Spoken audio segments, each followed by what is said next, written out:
Hola, continuamos con la siguiente entrega de esta serie sobre los pactos y ya completando la historia del pueblo de Israel y su salida de Egipto. Como ustedes recordarán, en la presentación anterior habíamos visto que en los incidentes del maná y del agua, Dios se proponía enseñarles que no solo de pan vivir el hombre. El Señor se proponía saciarles el hambre y la sed que ellos tenían, y esto lo podían hacer escuchando su palabra, recibiendo, prestándole oído a su voz, recibiendo el Espíritu de Cristo. Saliendo de Refidim, llegaron el primer día del tercer mes al desierto de Sinaí, y el pueblo acampa delante del monte. Allí leemos en Éxodo 19:3 que Moisés subió a Dios, y Jehová lo llamó desde el monte, diciendo: Así dirás a la casa de Jacob y anunciarás a los hijos de Israel: Vosotros visteis lo que hice a los egipcios y cómo os tomé sobre alas de águilas y os he traído a mí. Ahora pues, si diereis oído a mi voz y guardareis mi pacto, vosotros seréis mi especial tesoro sobre todos los pueblos, porque mía es toda la tierra, y vosotros me seréis un reino de sacerdotes y gente santa. Estas son las palabras que dirás a los hijos de Israel. Y notamos lo siguiente: Dios les recalca lo que había hecho por ellos. Los israelitas pudieron ver lo que Dios había hecho y cómo los había traído hacia sí mismo. Él los había acercado con la intención de hacer algo por ellos, en ellos y con ellos. Dios se proponía a la brevedad darles instrucciones más claras respecto de aquella justicia de la cual estaban tan necesitados, ellos sin saberlo. Y sigue diciendo: Si diereis oído a mi voz y guardareis mi pacto, vosotros seréis mi especial tesoro. Vendréis a ser mi reino de sacerdotes y gente santa. Y aquí, junto con lo que leímos en Éxodo 6, están planteadas las condiciones del pacto de Dios. Dios no espera ninguna respuesta del ser humano que no sea sí y amén. Él anhela que esa sea la respuesta del ser humano, una respuesta de fe. Dios da su promesa y les pide que oigan su voz y guarden su pacto. Tan solo eso, oír su voz y guardar su pacto, el pacto de Dios. Si ellos dieren oído a la voz de Dios y guardaren su pacto, entonces serían gente santa. Es Dios el que santifica a su pueblo por medio de su voz y sus promesas. Y me gustaría enfocarme en estas palabras, en estas dos palabras, oír y guardar. ¿Qué significa el pedido de que dieren oído? ¿Qué significa darle oído a la voz de Dios? Esto significa, así como ha sido traducido en otros versículos esta palabra, oír atentamente, significa escuchar fielmente, oír bien, comprender. Dios entonces les pide que escuchen, que oigan atentamente, que escuchen fielmente, que oigan, que comprendan las palabras de Dios. Esta voz, la que les decía escuchen mi voz, es la misma que después se escuchó decir en Juan 10:14, diciendo: Yo soy el buen pastor y conozco mis ovejas y las mías me conocen, así como el Padre me conoce y yo conozco al Padre y pongo mi vida por las ovejas. También tengo otras ovejas que no son de este redil, aquellas también debo traer, y oirán mi voz, y habrá un rebaño y un pastor. Es Cristo el pastor el que llama a sus ovejas, y éstas le escuchan y le siguen. La divina voz del pastor, entonces, iba a guiar al pueblo de Israel al lugar de delicados pastos y junto a aguas de reposo los iba a pastorear. Eso respecto de la palabra oír. Ahora, respecto de la palabra guardar, ¿qué significado tiene? Si nosotros vamos al diccionario vemos que significa cercar, guardar, proteger, cuidar. Y la primera incidencia que encontramos de esta palabra en la Biblia está cuando Adán recibió el jardín del Edén para que lo guardara. Fíjense que Dios le da al hombre el jardín del Edén y el hombre solamente tiene que recibirlo, atesorarlo, guardarlo, valorarlo. Es lo que Dios hace y da lo que el hombre debe recibir, guardar y atesorar. Vemos así que el pedido que Dios le hace a su pueblo es a que guarde, proteja, cuide, que atesore, considere con especial cuidado y protección el pacto de Dios. Y ahora nos preguntamos, ¿no? ¿Qué es el pacto de Dios? El pacto de Dios, como habíamos visto antes, son las promesas de Dios, son sus palabras en promesa.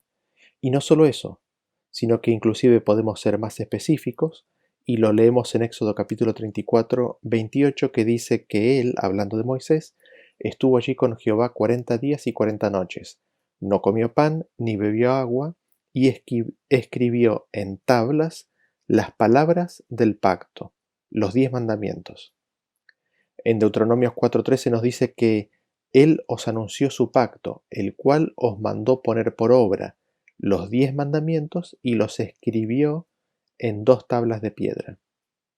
Vemos así que, por el testimonio de estos dos versículos, el pacto que Dios hace con su pueblo consiste en los 10 mandamientos que Dios les da.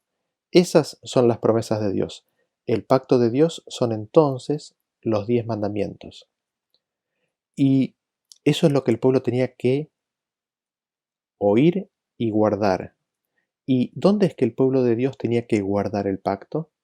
¿Dónde es que tenía que guardar la palabra de Dios? ¿En dónde tenían que ellos atesorar los 10 mandamientos? Esto lo encontramos en los siguientes versículos, la respuesta a esas preguntas. En Deuteronomios 11:18 nos dice: por tanto, pondréis estas mis palabras en vuestro corazón y en vuestra alma.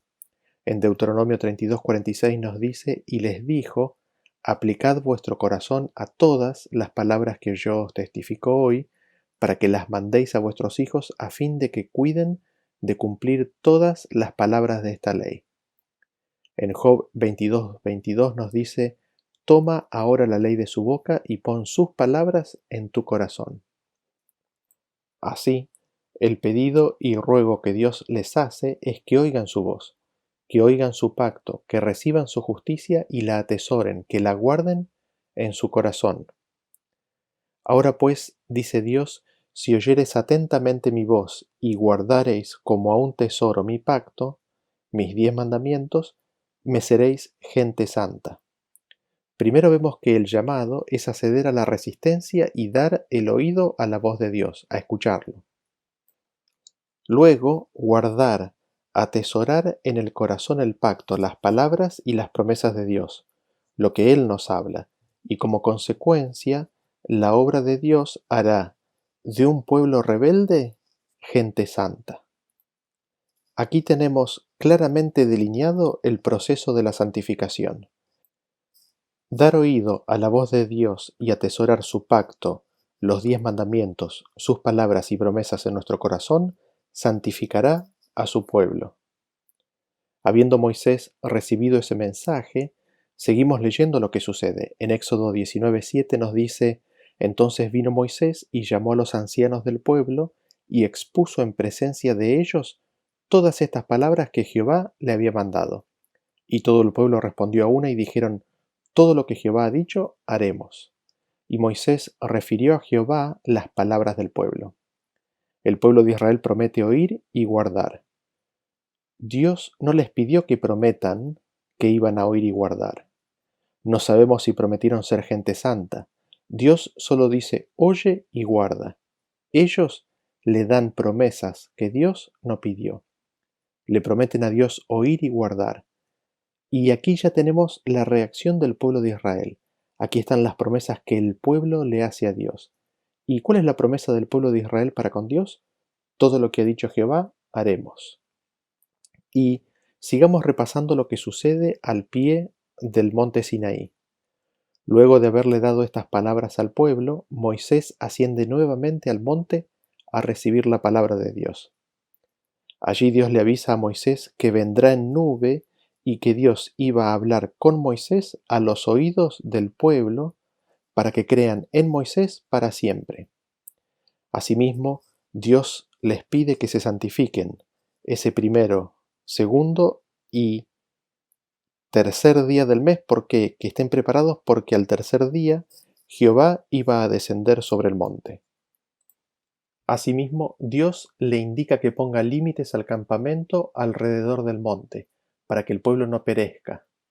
Así, Moisés descendió del monte y dio las instrucciones.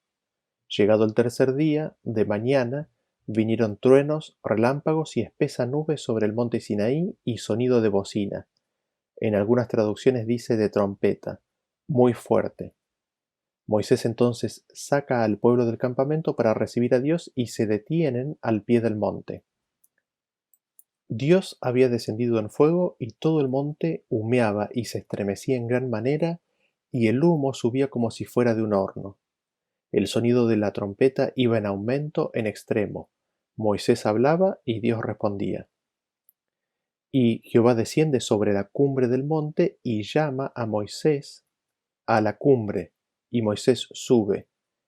Habiendo llegado, le ordena a Moisés que descienda y de que advierta al pueblo que no traspase los límites con la intención de ver a Dios, porque si hacían eso, iba a caer una gran multitud de ellos. También pide que se santifiquen los sacerdotes que se acercan a Jehová. Entonces Moisés procede a explicarle a Dios que el pueblo no se iba a acercar más porque Dios ya había dicho que no se podían traspasar los límites y él les había comunicado ese pedido.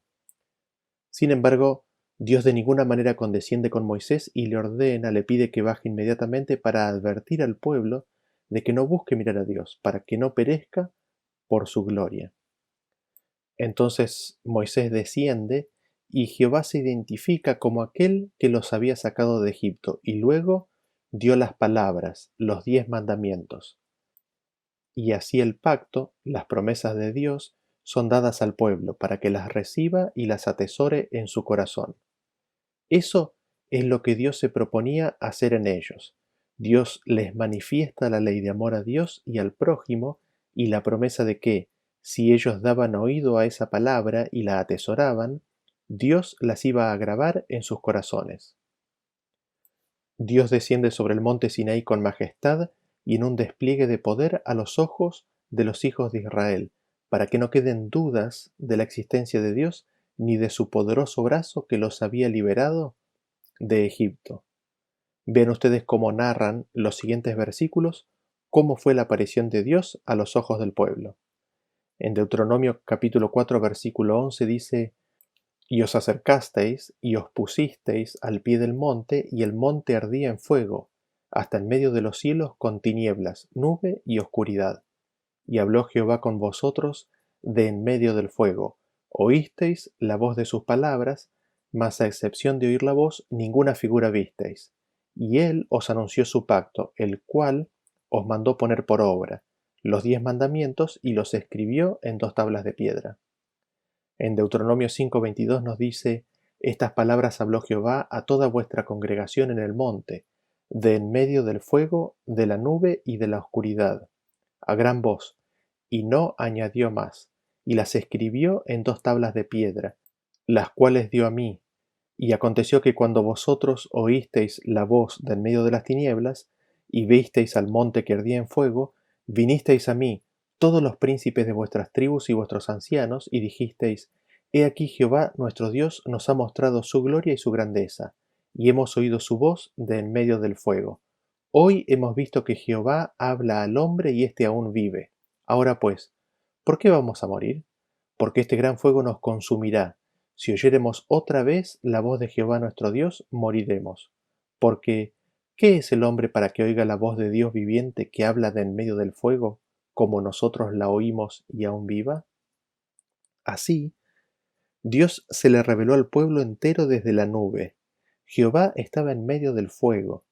Dicho fuego estaba rodeado de nube y oscuridad para proteger al pueblo del resplandor de la gloria. Todos pudieron escuchar su voz, pero no vieron ninguna figura. Dios habló el pacto, dio las palabras de los 10 mandamientos y no habló más, no agregó ninguna palabra más. Ahora, nosotros sabemos que el Padre hace todas las cosas por medio de su Hijo, con lo cual la voz que se escuchó fue la palabra de Dios. La voz fue del Hijo de Dios declarando la palabra de Dios. Esteban nos confirma esto cuando dice en Hechos capítulo 7 versículo 38: Este es aquel Moisés que estuvo en la congregación en el desierto con el ángel que le hablaba en el monte Sinaí y con nuestros padres y que recibió palabras de vida que darnos. Ahí vemos en las palabras inspiradas de Esteban que es el ángel de Jehová, en quien está el nombre de Jehová sobre él, el que habló con Moisés y el pueblo. Vean ustedes que dice que el Hijo de Dios recibió las palabras, es decir, el Padre estaba con él y le dio las palabras al Hijo que habría de decir. Esas palabras dichas a Moisés y al pueblo son las palabras de vida. El pacto, los 10 mandamientos son palabras de vida. El mismo Jesús posteriormente diría en Juan 12:50, y sé que su mandamiento es vida eterna. ¿Y cómo viene a ser vida eterna? Jesús dijo, las palabras que yo os he hablado son espíritu y son vida. Solamente cuando oímos la voz de Dios y atesoramos sus palabras, su espíritu puede entonces grabar sus mandamientos en nuestro corazón. Allí es cuando recibimos la justicia de Dios por medio de Cristo Jesús. Encontramos también revelado por Pablo lo siguiente. En Gálatas 3:19 dice, entonces, ¿para qué sirve la ley? Fue añadida a causa de las transgresiones, hasta que viniese la simiente a quien fue hecha la promesa y fue ordenada por medio de ángeles en mano de un mediador, y el mediador no lo es de uno solo, pero Dios es uno. Y en 1 de Timoteo 2:5 leemos que dice que hay un solo Dios y un solo mediador entre Dios y los hombres, Jesucristo hombre. Así, tenemos confirmación de que el Padre y el Hijo estaban presentes en la entrega del pacto en el monte Sinaí. Dicha ley fue dada por Dios en manos de un mediador, el Hijo de Dios, a Moisés y al pueblo. Allí, en el monte Sinaí, había un mediador entre Dios e Israel. El Padre le dio al Hijo la ley, quien la declaró verbalmente y posteriormente se la dio en tablas de piedra a Moisés. Y aquí me gustaría detenerme para reflexionar respecto de algunos puntos que son importantes a tener en cuenta relacionados con los pactos y la entrega de la ley en el monte Sinaí. Quizás la primera pregunta que me gustaría examinar es la siguiente. ¿Existía la ley antes de que fuera declarada en el monte Sinaí? ¿Existían y eran conocidos por el pueblo de Dios los 10 mandamientos antes de su proclamación? En primer lugar, el sábado ya les había sido recordado cuando Moisés volvió de Egipto. Pero más cercano en el tiempo para ellos, el sábado les había sido recordado con el maná, y cuando Dios apela al pueblo a que lo guarde, invoca o hace referencia a sus mandamientos y sus leyes, en plural. Así, vemos que el pueblo de Israel mismo, saliendo de Egipto, tenía un conocimiento de los mandamientos y de las leyes de Dios. Pero si retrocedemos más aún en el tiempo, tenemos a Abraham. En Génesis 26:5 nos dice, por cuanto oyó Abraham mi voz, y guardó mi precepto, mis mandamientos, mis estatutos y mis leyes. Vemos en este versículo que Abraham oyó la voz de Dios y guardó los preceptos, los mandamientos, los estatutos y las leyes de Dios. Eran por lo tanto bien conocidos por el pueblo de Dios y eran transmitidos en forma oral de padres a hijo. De hecho, porciones escritas que cubren mayoritariamente los mandamientos se encuentran en culturas de aquella época. Es recién con Moisés el momento en el que Dios da la ley en forma escrita a Moisés. Y veamos cómo este concepto de que la ley ya era conocida y estaba en el mundo desde antes de su promulgación en el monte Sinaí está descrito por Pablo en Romanos capítulo 5. Leemos a partir del versículo 12, dice, por tanto, como el pecado entró en el mundo por un hombre, y por el pecado la muerte, así la muerte pasó a todos los hombres, por cuanto todos pecaron. Pues antes de la ley había pecado en el mundo, pero donde no hay ley no se inculpa de pecado. Y el versículo es bastante claro en decirnos lo siguiente. En primer lugar, antes de la ley había pecado en el mundo. El siguiente o el segundo punto es, donde no hay ley, no se inculpa de pecado. El tercer punto es que sin embargo por un hombre entró el pecado y la muerte. Es decir, desde el pecado de Adán, porque hubo pecado e inculpamiento de pecado, ya la ley existía. Así vemos que había ley en el mundo desde antes del pecado y después de que el hombre pecara. La ley existió siempre. La ley existía antes, durante y después de que fuera declarada y escrita en el monte Sinaí. En ese sentido, no hubo cambio en la relación entre Dios y el hombre. Nada nuevo fue añadido. La misma ley existía desde el mismo principio, con las mismas demandas sobre cada ser humano. Ahora, habiendo dicho eso, no puedo dejar de recordar el versículo de Gálatas 3:19 que dice que la ley fue añadida por las transgresiones. Sin querer ahora entrar en el análisis de este texto y de la ley que es mencionada, solamente eh, afirmemos lo siguiente. El término que aquí ha sido traducido como añadida en Gálatas 3:19 es la misma palabra que en Hebreos 12:19 es traducida como hablaba, específicamente la sentencia referida a la voz de Dios hablando desde el monte Sinaí, y que en Hebreos 12:19 dice textualmente, y la voz que hablaba, y ahí está la misma palabra en el original que en Gálatas 3:19 dice añadida o fue traducida como añadida, la cual los que la oyeron rogaron que no se les hablase más. Habiendo visto entonces que la ley ya existía desde siempre, nos preguntamos, ¿con qué finalidad entonces es dada? ¿Cuál es el propósito por el cual fue hablada o fue añadida? Y ahora volvemos a Romanos capítulo 5, leemos el versículo 20 que dice, pero la ley se introdujo para que el pecado abundase, mas cuando el pecado abundó, sobreabundó la gracia. Y aquí vemos la razón por la cual la ley fue introducida, fue hablada, fue declarada. Fue hablada, fue declarada con el propósito de que el pecado abundara. La ley en sí misma no es pecado, pero por su propia naturaleza deja al descubierto el pecado. En Romanos 7:13 nos dice, luego lo que es bueno vino a ser muerte para mí, en ninguna manera, sino que el pecado, para mostrarse pecado, produjo en mí la muerte por medio de lo que es bueno, a fin de que por el mandamiento el pecado llegase a ser sobremanera pecaminoso. La ley que es buena muestra el pecado, lo manifiesta sobremaneramente pecaminoso. El pecado ya existía al momento de ser declarada la ley en el monte Sinaí. Sin embargo, la ley es declarada para que fuera manifestado ese pecado, para que fuera manifestado la verdadera naturaleza y monstruosidad del pecado. Y una vez que esa manifestación ha ocurrido, gracia superabundante pueda ser revelada. Notemos este proceso que es importante. Primero la revelación al ser humano del pecado y su terrible naturaleza, deformidad y monstruosidad. En segundo lugar, ahí mismo, en ese mismo tiempo y lugar, la dádiva de una gracia aún más superabundante. Y es para que esta naturaleza terrible del pecado sea más claramente manifestada, que la grandeza de Dios se manifiesta en la declaración de la ley. Como habíamos leído, Jehová descendió en fuego, una columna de humo se levantaba del Sinaí como de un horno, la trompeta de Dios sonaba cada vez más fuerte, y el monte temblaba grandemente y la tierra misma temblaba.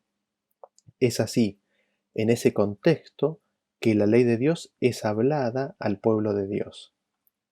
Ahora, cuando el Padre y el Hijo vinieron sobre el monte Sinaí, no lo hicieron solos.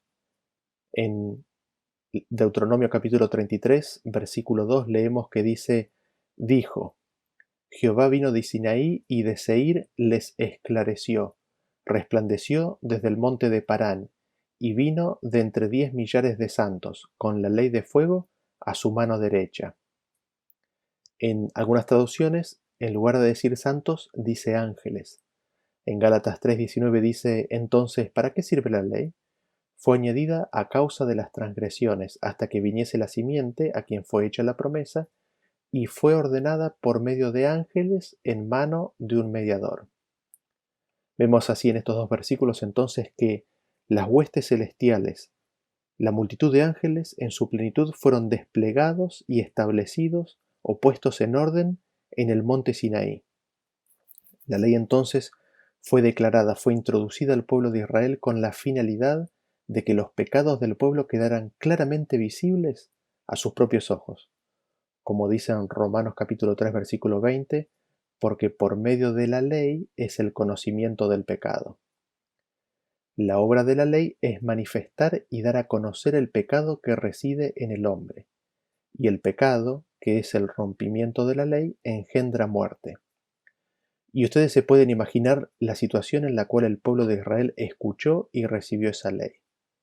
La conciencia misma les declaraba y los convencía de ser culpables, de transgredir esa ley que se estaba declarando.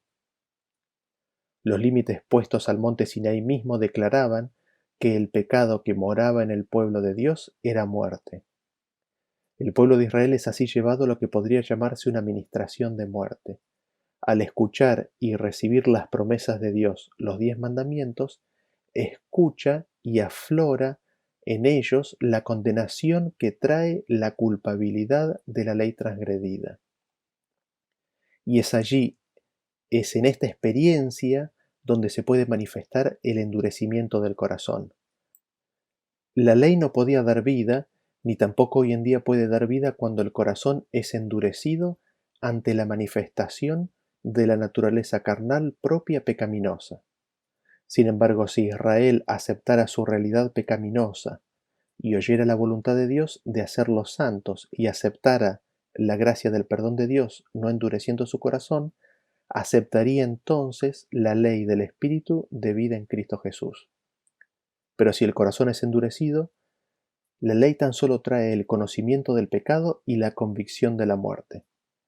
Nos dice el versículo de Romanos 7, desde el 9 en adelante, dice: Y yo sin la ley viví en un tiempo, pero venido el mandamiento, el pecado revivió y yo morí.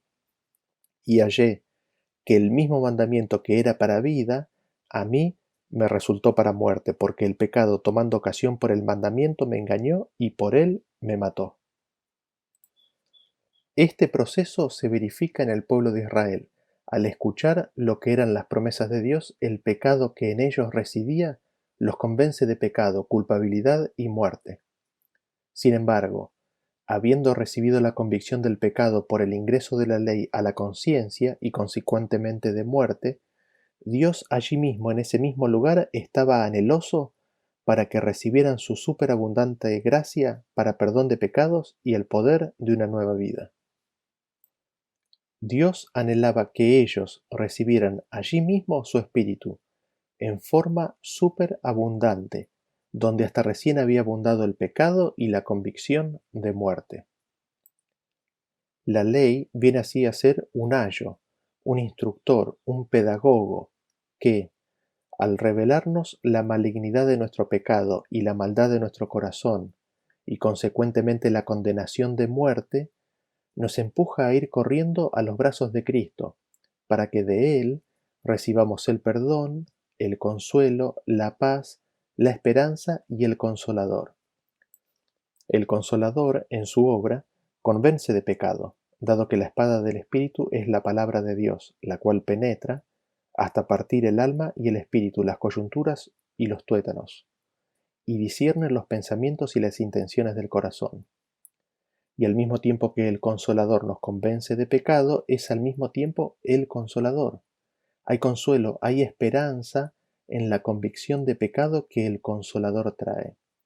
El Consolador nos apunta, nos señala a Cristo, el Cordero que quita el pecado del mundo, como la muestra del gran amor de Dios por nosotros, y nos insta a que nos aferremos a su seno para hallar en él oportuno socorro. El gran pecado del pueblo de Israel hasta ese momento había sido su falta de fe y confianza en Dios. Ellos confiaban más en sí mismos que en Dios. Vemos en ese pecado nuestro propio pecado. Y lo que hacía falta era algo que destruyera completamente esa confianza propia para que una vez destruida, la fe pueda reinar en los corazones. Así, la ley fue dada de una manera que provocara esto, que destruyera la confianza propia que reinaba en todos los corazones. La ley fue dada además de una manera en la cual el pueblo entendiera que la justicia de la ley no viene por las obras, sino por el oír esa palabra misma que les declaraba la ley y guardando, atesorando dichas palabras en el corazón. Ahora, habiendo dicho eso, Leemos ahora en Gálatas capítulo 3 versículo 17, dice, esto pues digo, el pacto previamente ratificado por Dios para con Cristo, la ley que vino 430 años después no lo abroga para invalidar la promesa. El pacto ratificado por Dios para con Cristo ya había sido ratificado anteriormente. La ley, así como les estaba viniendo a ellos, no anulaba la promesa. La ley no abroga ni invalida la promesa. De hecho, Dios da la ley para que Israel pueda acudir a su Salvador y ser sanado y así hacerse realidad la promesa. Porque es en Cristo, en la simiente, que le es contada descendencia. Es la recepción de la ley en el corazón lo que permite el cumplimiento de la promesa de Dios. Por eso se dice que la ley es el pacto mismo de Dios. La ley para nada y en nada invalida la promesa, sino que es parte de la promesa misma. Así, la promesa de la herencia eterna está contenida en la ley al ser recibida. ¿Y cuál fue la reacción del pueblo? ¿Cómo vive el pueblo de Israel toda esta experiencia? Leemos en Éxodo 20:18 que todo el pueblo observaba el estruendo y los relámpagos, y el sonido de la bocina y el monte que humeaba, y viéndolo el pueblo temblaron y se pusieron de lejos, y dijeron a Moisés, habla tú con nosotros, y nosotros oiremos, pero no hable Dios con nosotros para que no muramos. Y Moisés respondió al pueblo, no temáis, porque para probaros vino Dios y para que su temor esté delante de vosotros, para que no pequéis. El pueblo le pide a Moisés que Dios no les hable más, justamente cuando el pedido de Dios es de que oigan su voz. Y leemos en Hebreos 12:19 que dice, al sonido de la trompeta y a la voz que hablaba, la cual los que la oyeron rogaron que no se les hablase más. Y en Deuteronomio 5:23 en adelante nos cuenta cómo fue, dice, y aconteció que cuando vosotros oísteis la voz de en medio de las tinieblas y visteis al monte que ardía en fuego, vinisteis a mí, todos los príncipes de vuestras tribus y vuestros ancianos, y dijisteis, He aquí Jehová nuestro Dios nos ha mostrado su gloria y su grandeza, y hemos oído su voz de en medio del fuego. Hoy hemos visto que Jehová habla al hombre y éste aún vive. Ahora pues, ¿por qué vamos a morir? Porque este gran fuego nos consumirá. Si oyéremos otra vez la voz de Jehová nuestro Dios, moriremos. Así vemos que Dios da los 10 mandamientos y todos los ancianos y príncipes se acercan a Moisés y le piden que Dios no les hable más. Le ruegan a Moisés que le diga a Dios de que no hablase más. Así vemos que Dios no añade palabra más. Dios hubiera seguido hablándole al pueblo, sin embargo se detiene y no habla, o no añade más a lo que ya ha dicho en los 10 mandamientos. Pero, volviendo al pedido de no querer escuchar más la voz de Dios, ¿acaso recién no habíamos visto que le habían prometido a Dios de que le iban a escuchar y de que iban a guardar su palabra? Así vemos que en apenas 3 días rompieron la promesa que le habían hecho a Dios. Vemos así cómo la promesa del hombre es una promesa de la carne, primero un sí y después un no. Y Dios los entiende en su condición carnal. Sin embargo, cuánto anhela Él de que el corazón de ellos fuera más receptivo a su palabra. Por eso dice en Deuteronomio 5:28, y oyó Jehová la voz de vuestras palabras cuando me hablabais, y me dijo Jehová, he oído la voz de las palabras de este pueblo, que ellos te han hablado, bien está todo lo que han dicho. ¿Quién diera que tuviesen tal corazón que me temiesen y guardasen todos los días todos mis mandamientos para que a ellos y a sus hijos les fuese bien para siempre? Ve y diles, volveos a vuestras tiendas, y tú quédate aquí conmigo. Así se manifiesta el anhelo de Dios de que tuviesen un corazón más dócil para recibir su palabra y atesorarla en su corazón. Y es en este contexto donde Dios les promete de que les levantará un profeta como Moisés y que a las palabras de ese profeta tenían que oír. Y así terminamos la presentación del día de hoy. En la próxima presentación veremos la ratificación del primer pacto, las promesas del hombre para con Dios ratificadas en el primer pacto, en el pacto viejo. Hasta la próxima.